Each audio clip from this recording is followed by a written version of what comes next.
और मेरे मियाँ का मैदे का मसला है, तो ये भी बता दो। मैं 30 साल से एक अमल बता रहा हूं मैदे वालों के लिए। जो शख्स जी खाने के बाद पानी छोड़ दे, 90% मैदे की बीमारियां खत्म हो जाती है। और खाने से पहले पानी पिए, खाने के बाद पानी, बोतल, कोई भी चीज है छोड़ दे, एक तो 2 घंटे तक। एक तो अच्छा। दूसरी चीज ये है कि मैदे का इलाज अगर आप चाहते हैं तो एक छोटा सा जी टोटका देता हूं। जी नौशादर, देसी अजवाइन और काली मिर्च जी 50-50 ग्राम ले लें। और ये घर में समझ लें हमारा फर्स्ट एड है।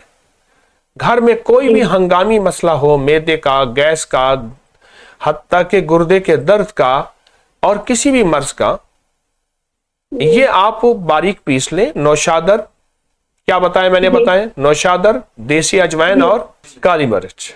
आप याद रख लीजिए। अगर जी फिर भी आप भूल जाएं तो आप बाद में प्रोग्राम की रिकॉर्डिंग सुन लीजिएगा। अच्छा, ये जी जी। सिर्फ चने के बराबर लेना है, दिन में 3-4-5 बार। और अच्छा मैंने वजीफा आपको, जो वज़ाइफ पहले से पढ़ रहे हैं उनकी इजाजत है। और एक वजीफा खास मैं आपको दे देता हूं, या अजीजो या फत्ता हो। मेरे बेटे के लिए जोड़ी कर दे, मेरे दो बेटियां हैं, एक बेटा है, तो मुझसे मैं। इंशाल्लाह आप या अजीजो या फत्ता हो ये बहुत ज्यादा पढ़ें और बहुत तवज्जो से पढ़ें। और बाकी वज़ाइफ की आपको खसूसी इजाजत दे रहा हूं। लोगों को अपनी YouTube चैनल